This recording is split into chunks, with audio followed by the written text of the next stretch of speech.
It's the immortal Rob Whittaker. When it comes crashing down and What? it hurts What? inside.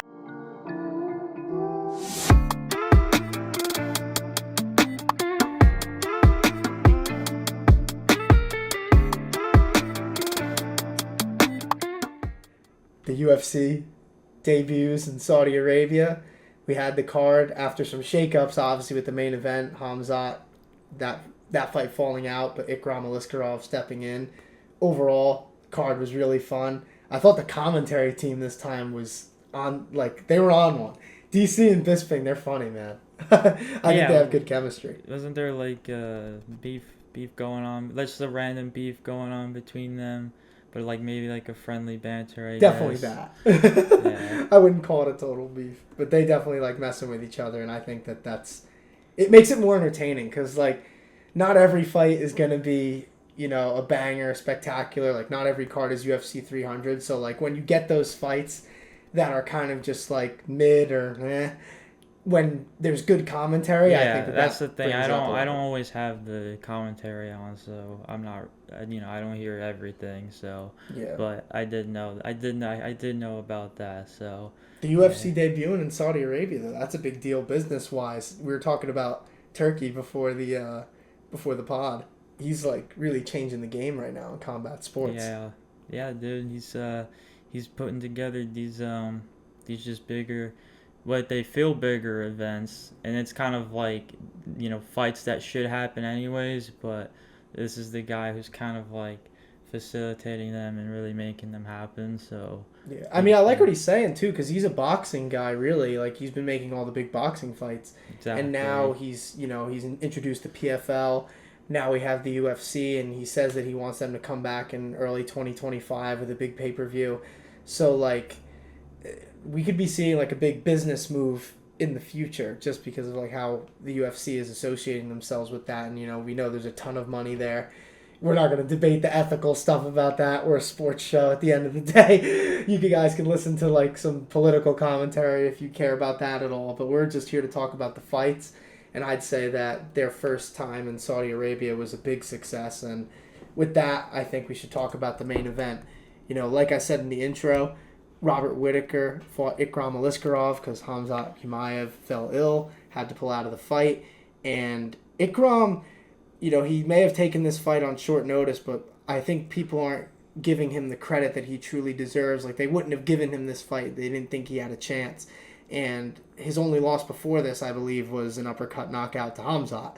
So he technically, you could argue he deserved to be in this position. Maybe he hasn't fought the guys in the UFC yet, but skill-wise, it seemed like he was a rising star, and Robert Whittaker just reminded people why he's one of the best middleweights in the world with that beautiful knockout in the first round. Just outstanding. What did you think of it, man? Yeah, the books, I would say, were definitely up to speed, and even I think they're up to speed with pretty much all these fights, and even like the main event's the co-main event's a different story, which we'll get into. But for this one, you would think, especially with an up-and-comer like Ikram coming on short notice to take on a former champ like Rob Whittaker, who's still obviously very much capable of getting that belt back. You'd think that Rob Whittaker would pull away as a bigger favorite. But no, I think the books were still giving that respect. They still had Rob Whittaker as a sizable favorite, but obviously not a huge dominant favorite. But Bobby Knuckles clearly, he showed why, he still could be that huge dominant favorite. I love this version of Rob Whittaker, who just he understands that, because I think Rob Whittaker, like, probably one of the more underrated things about him as a fighter is how much of a high IQ fighter he actually is.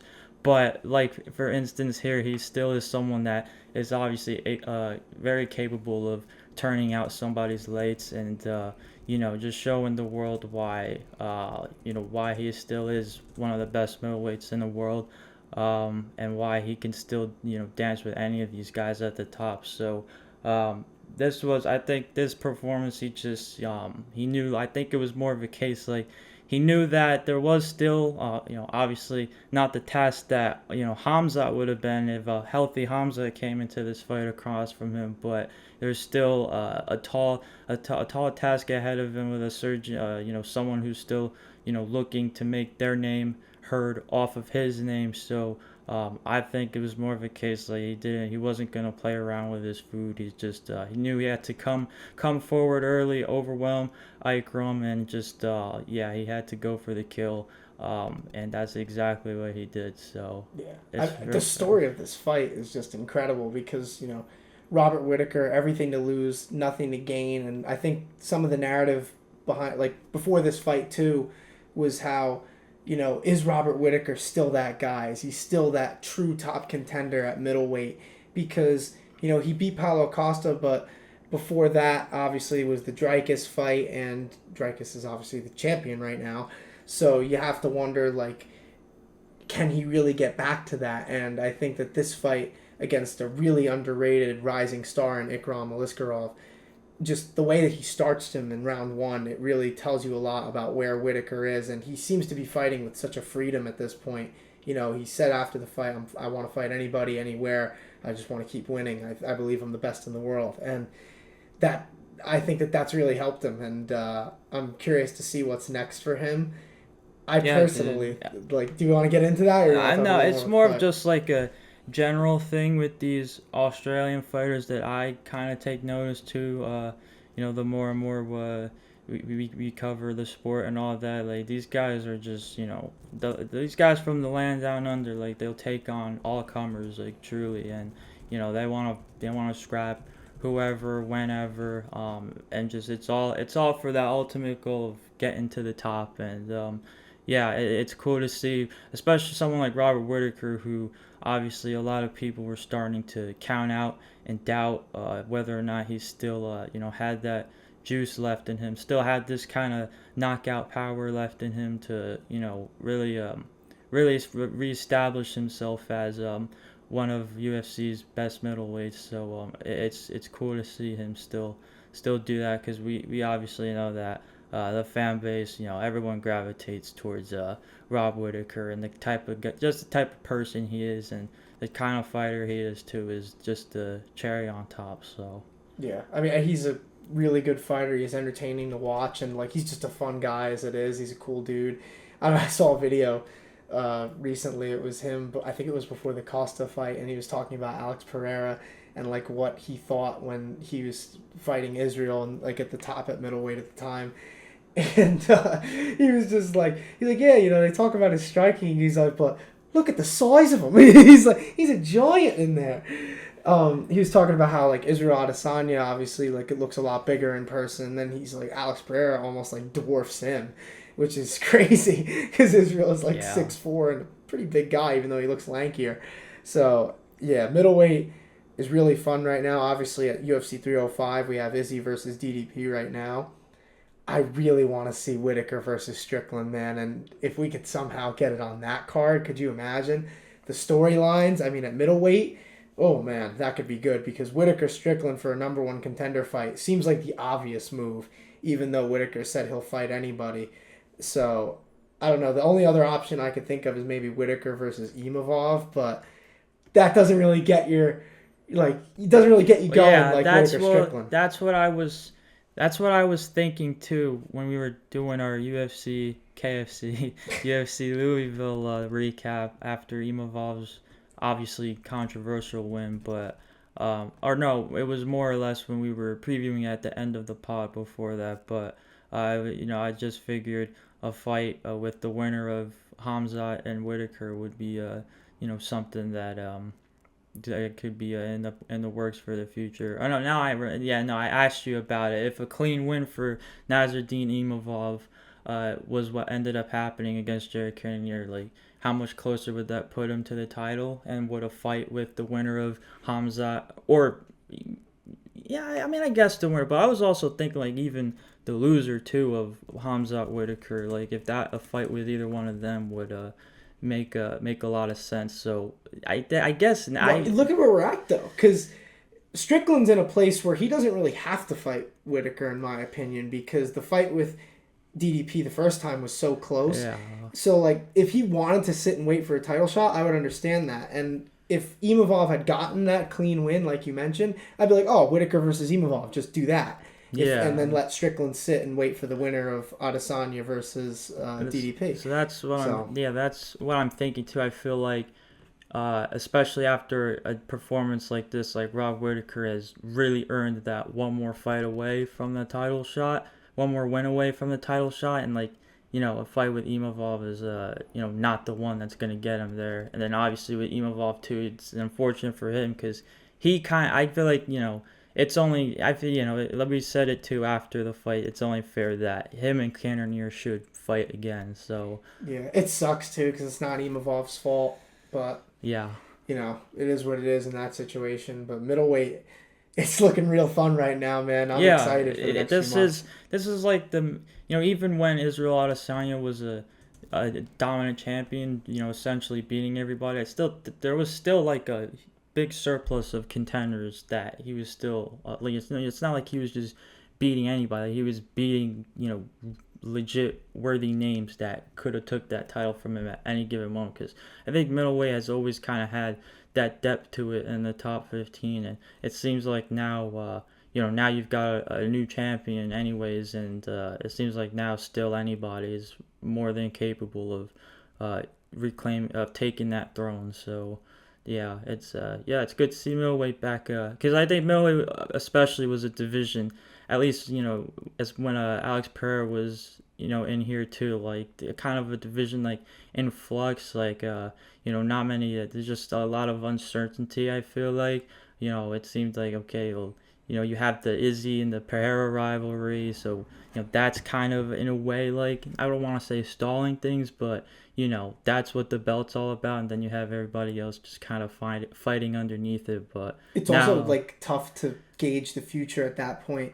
because like if Izzy was going to win those fights, he had already cleaned out the division, and then if Alex won those fights, like, is he going to move up? So like you're right. It kind of did stall things. Yeah, it seems like that parity is back. So right. I mean, I think it's really fun. It's good for the sport overall. I mean, middleweight has been one of the better divisions over the course of all of MMA history, pretty much. So, but speaking of prestigious division, heavyweight, we got to talk about Alexander Volkov versus Sergey Pavlovich, and obviously number 5 beating number 3 at heavyweight. I want to make that known in the very beginning, because I think that the fight, obviously it wasn't the most entertaining. I think Volkov executed the game plan to perfection, just destroying that lead leg, so Pavlovich had no explosiveness, and hitting him with the jab and just picking him apart from the outside. Thought he did a great job doing that, and he pulls off an insane upset. All 3 judges scored at 30-27, and the reason why I wanted to start with the rankings is because this puts Volkov really in the top 3 at heavyweight, and you may not want to believe it after that fight, but Volkov is really in the title picture now, which is kind of crazy. Like, he could be a fight or 2 away, and I thought that was really impressive, going in there against a guy that not many people gave him much of a chance against. Yeah, that's what I wanted to also mention about the betting odds about these fights, how they weren't nothing was egregious by any means, and they weren't even really bad either. But this fight, you saw Pavlovich as a heavy favorite, and I think that's more because he's the one everybody's expecting to. If the fight does end in a finish, then he's the one they're expecting to finish the fight, obviously on the feet, because it really didn't even take until like the last round where it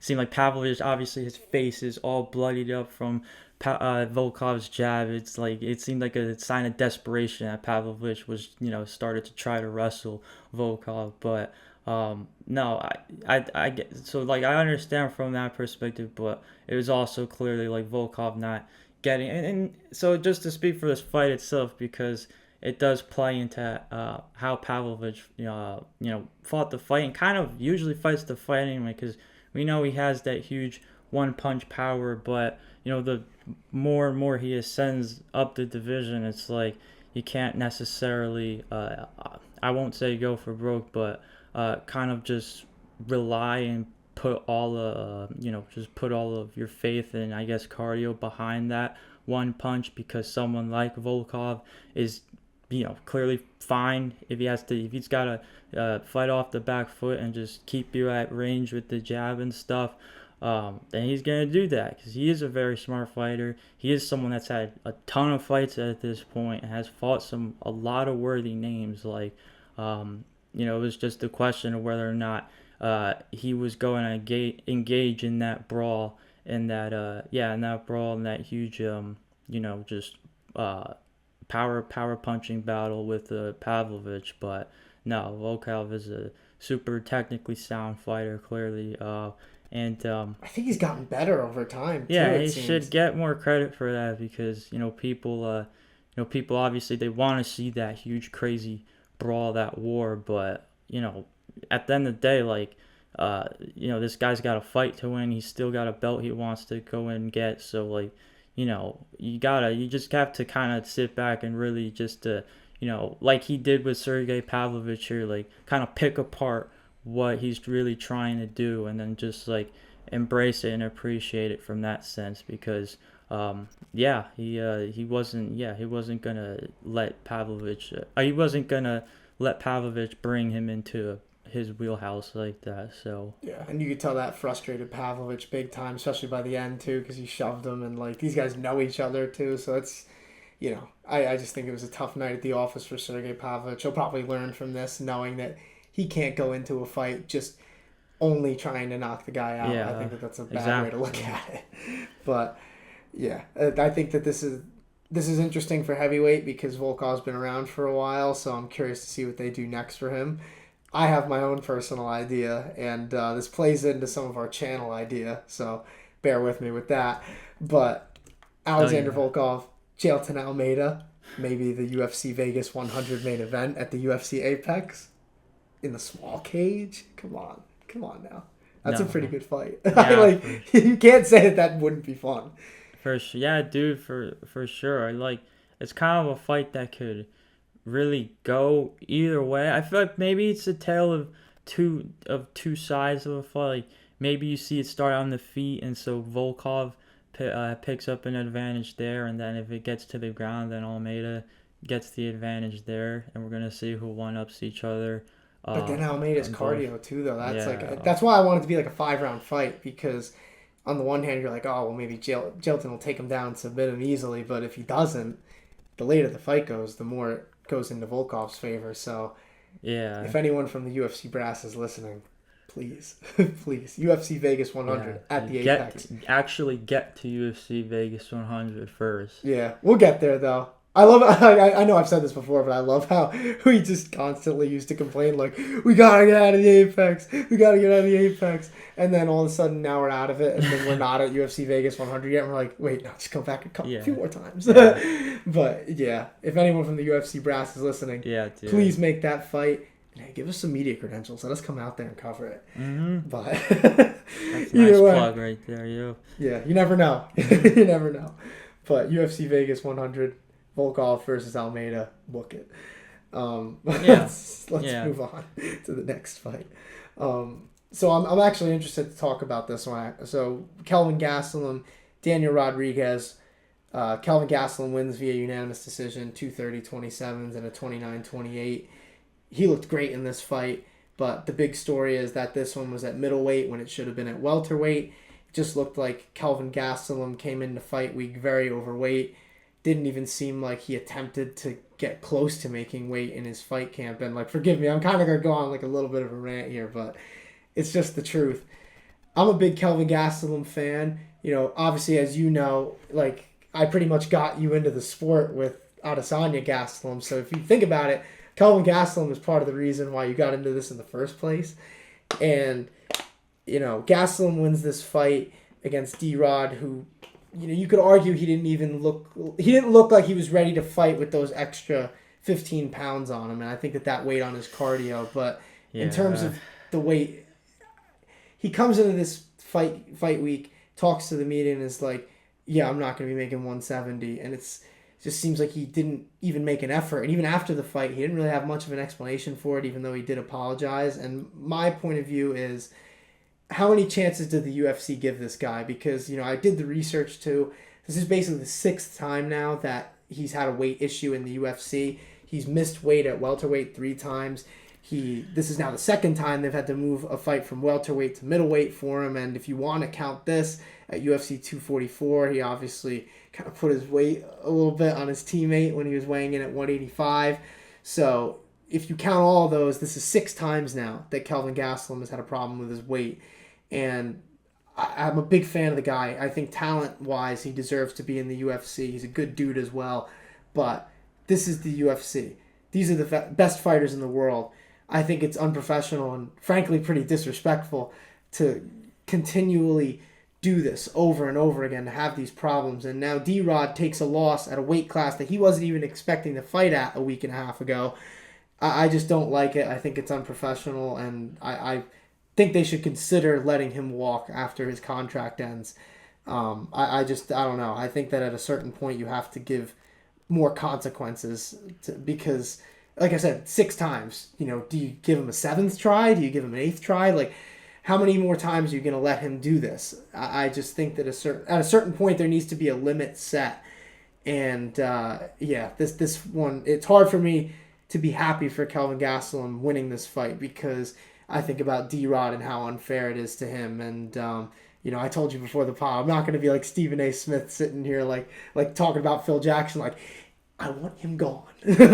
But I think that they need to consider it because, like I said, it's unfair to the best fighters in the world, in the best MMA organization in the world. I don't think that this should continue to be a problem. And, I guess, what do you think of this? I guess that's really, I know it's a tough question, but. I mean, dude, like, Dan White agrees with you 100%. Like, you are speaking his language all the way. I mean, he, because, because if you want to speak up for the fight itself, I think, yes, the weight cut, the difference in weight class and whatnot, it's hard. You can't look over that really at all. But you still obviously, like, a fight still happened, and you still, Kevin Gastelum at the end of the day still got a W. Like, you still want to, I think, mention in a way that despite that, on the feet as well, I think he's still ahead of Daniel Rodriguez in that sense. But it's, you can't, because it is a profession at the end of the day, and you have to, you gotta pretty much, like, you gotta walk the walk, and you gotta talk the talk pretty much. And you gotta make weight. It's so unfair. Like, I want to, because I do agree with you, right? Like, in the cage, he looked incredible. I mean, that was as good as he looked in a long time, honestly. Like, his boxing was crisp, his timing, his speed was incredible, and, like, even mixing in the takedowns, which he hasn't really done in recent years, even though he is, like, a pretty solid wrestler. He showed a lot about his game. It's just, I think about the fight camp, and D-Rod was expecting to make 170. He's not eating as much. He's not as fueled up for training. Kelvin Gastelum seems like there's really no intention to even make weight in the first place. That changes the camp, and he wasn't struggling as much. That's the thing. That's what's just gonna. It's only gonna stall Kelvin Gastelum even more at the end of the day. You would think that after this is as good as he's looked in a while, you would think that, hey, this is someone we could still put in even like this, on the UFC Saudi Arabia main card. Like, even this alone is like a big enough spot, and one that you obviously want to show out in. And but when you're not, beforehand, when you're not, making the required weight, it's like, how much more are we really going to give you this kind of spotlight against, fighters that are legitimately trying to, get their way up the rankings? It's like, credit to D-Rod too for even accepting this fight at 185. It's hard to get a fight for a guy like Kelvin Gastelum, like, at all. So it's like, when it comes to the contract situation, it's like, what is there really to, I won't say what is there to gain, but what is there really, I guess, to lose maybe with not re-signing Kelvin Gastelum at this point? It's unfortunate, This is obviously a a legit middleweight contender at a time when it's you wanna celebrate wins like this, but yeah, I mean, this is his fault. they're professional. Yeah, Like that's the sad part. You want to like say like, oh, I feel bad for him, but at the same time, this is self-inflicted. All he had to do is come in and make weight at 170, and then he comes in fight week and says that he's got to make 185 instead because there's no chance he's going to make 170.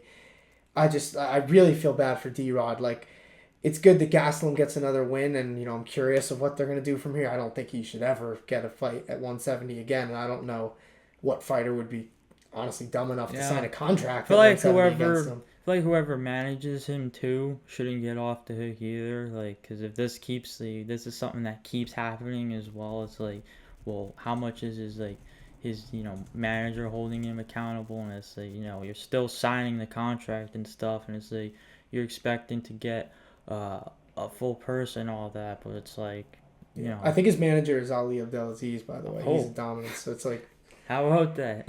Come on, it's just tough. I mean, what does he go to the UFC and say? Like, he can't go to them and say Calvin wants to fight at 170 again. You just can't do it. Yeah, that's what I'm saying. Yeah. So it sucks. I feel bad for Gastelum, even though this is his own fault. It's just, he looked great, man. This is as well rounded as he's looked in years, but you just can't overlook the exactly. It's just too big of a story. Yeah, I think that's what really sucks. It's like you gotta dwell on it. You have to dwell on what it is that's already happened, in the sense that he hasn't made weight once again, and this whole fight had to be moved up an entire weight class because of it, instead of, oh, well, this is great, you got Kelvin Gastelum with a big win and the best he's looked in a while. Like, what's next? Like, what could, how much is there really left for Kelvin Gastelum to gain? But instead now we're talking about, well, if he stays in the UFC, what weight class is he even fighting at? And then we're also talking about the possibility of them just letting him go after his contract ends. It's just, it's a rough spot for Kelvin, and you wonder how much patience the UFC brass is going to have, considering his history with this. It's just unfortunate. It's sad that we had to talk about it in that light. But to move on to a more positive part of the card, Shara Magomedov, a.k.a. Shara Bullet.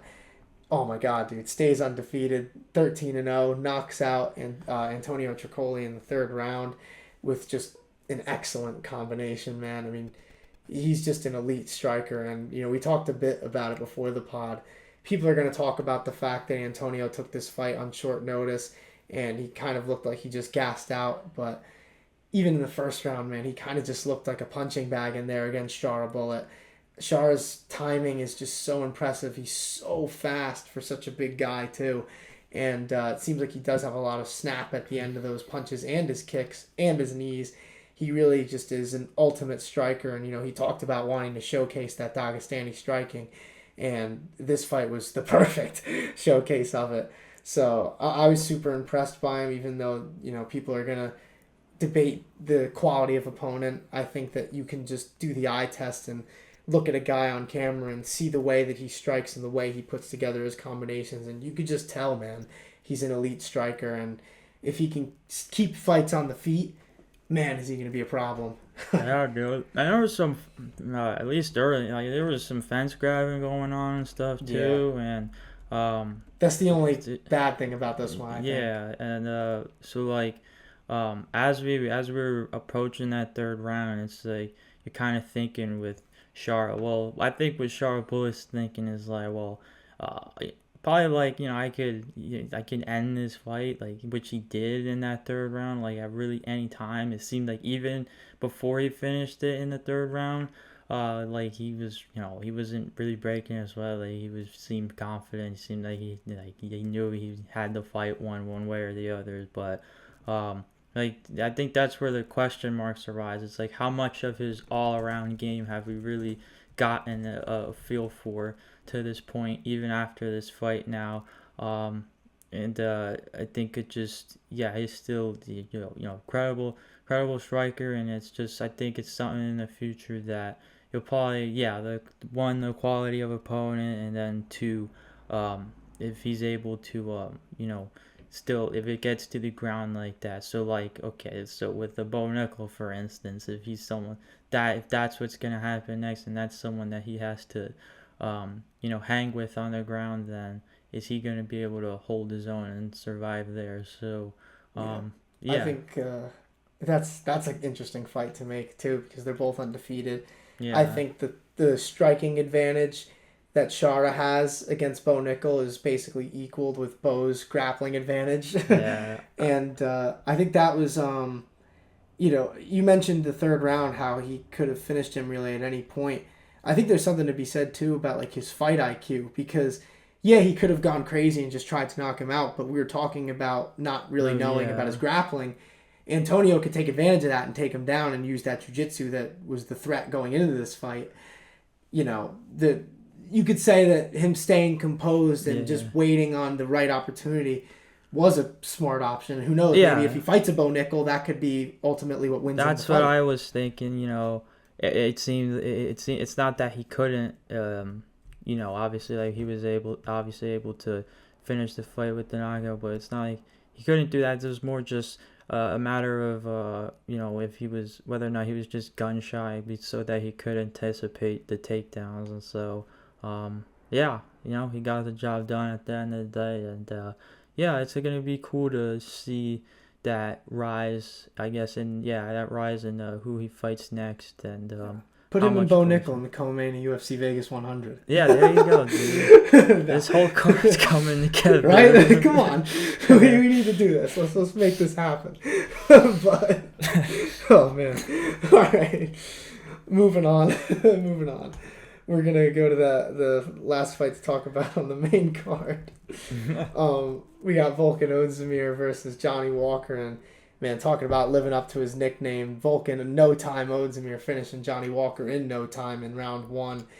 It just seemed like a very simple type of fight to break down. Johnny Walker just couldn't really hang with Volkan Oezdemir's footwork. Volkan cut the cage off from the outset, and he was landing big shots, and we know Volkan throws with so much power with those punches, man. Dude, and you could really see it at the end there with that combination and the uppercut at the very end to put Johnny Walker out cold. I mean, that was a vicious knockout. Yeah, dude. Yeah, I love watching this guy fight because of that. And then so for him, and then the new glove curse to be put to rest too, thanks to Volkan. Like, there you go. I think there's nothing you could say anymore about whether or not the new gloves, anybody's able to knock somebody out with the new gloves. So let's talk about that though, because UFC 302, where we went, checked out the vlog if you haven't already, but UFC 302, that was the debut of the new gloves. Obviously, we know there weren't too many big finishes on that card in terms of striking.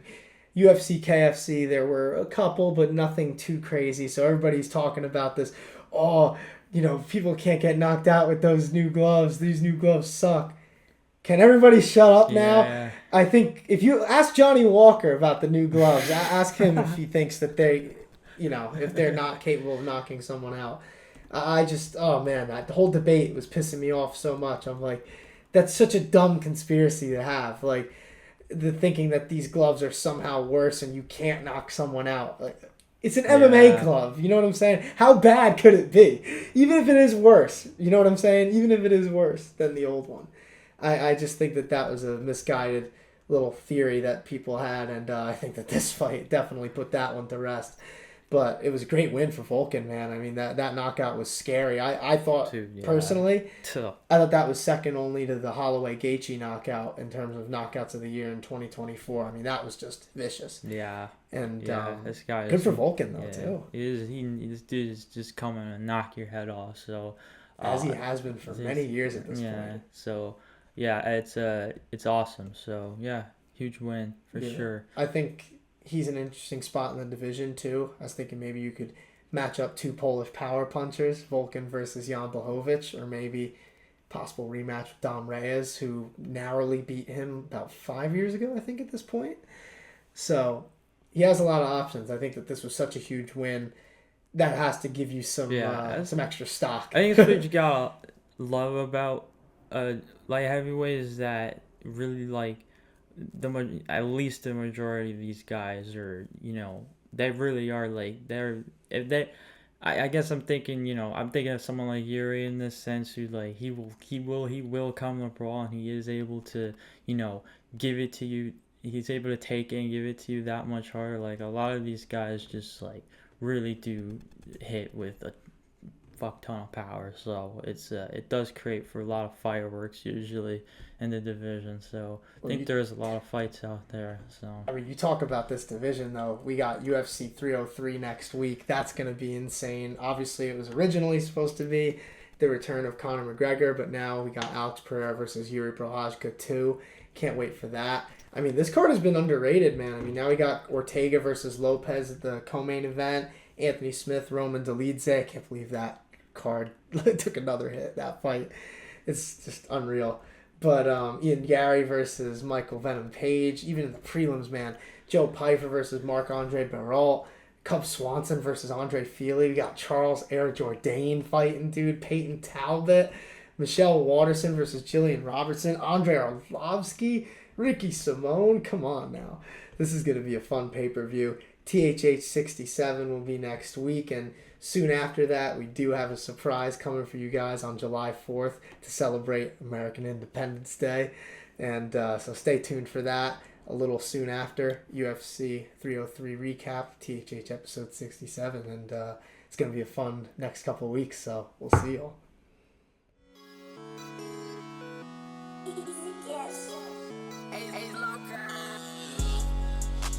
Feel just like a superstar. Doing all these drugs, I don't think I'm gonna see tomorrow. Living fast, brand new dash up in a foreign car. It's the type of shit that you be doing when you going hard.